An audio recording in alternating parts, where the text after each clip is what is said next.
Sudah dilarang, sekelompok pemuda nakal ini nekat masuk ke hutan terlarang tanpa mereka sadari kalau bencana akan menimpa mereka. Mereka terus masuk ke dalam hutan, bahkan tak menghiraukan pagar-pagar yang sudah dibuat polisi hutan. Mereka terus berjalan hingga sampai di sebuah gua yang indah. Dengan polosnya, mereka bahkan mencoret-coret dinding gua dan akan berfoto di depannya.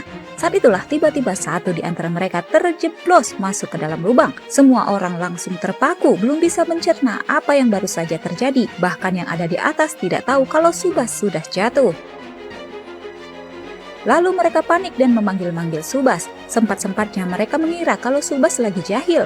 Mereka memanggil dan tiba-tiba segerombolan kelelawar keluar dari lubang itu. Semua orang kaget dibuatnya. Ratusan kelelawar itu pun dilihat oleh penjaga hutan dan ia langsung mengerti apa yang terjadi.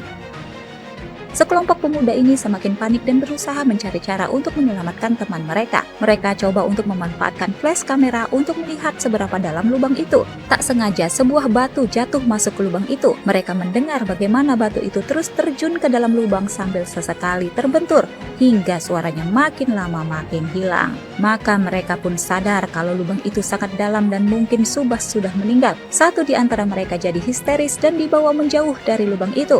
Lalu penjaga hutan pun datang. Para pemuda ini minta bantuannya, tapi ia malah menyuruh mereka semua pergi karena ini semua keputusan setan. Pasti Subas sudah jadi tumbal oleh setan gua. Namun para pemuda ini memutuskan untuk menyelamatkan Subas. Sebagian dari mereka pergi untuk minta bantuan, sebagian lagi menunggu di dekat lubang. Tak disangka meminta bantuan ternyata tidak semudah itu karena warga lokal takut untuk mendekat ke area gua itu. Seorang bapak yang datang ke sana pun membujuk semua orang yang tersisa untuk segera pergi karena tempat ini sangat berbahaya.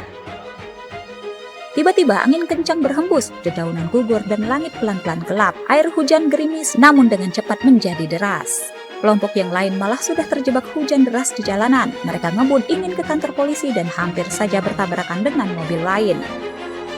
Sesampainya di kantor polisi, mereka malah dimarahi karena sudah berani memasuki wilayah terlarang.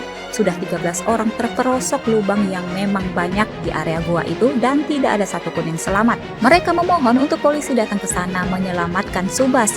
Pak polisinya malah marah dan memukuli mereka. Saat itulah Kutan melihat kalau air mengalir masuk ke lubang tempat Subas terperosok. Makin lama air itu semakin deras. Apa yang terjadi selanjutnya? Apakah mereka bisa menyelamatkan Subas? Tonton di part selanjutnya.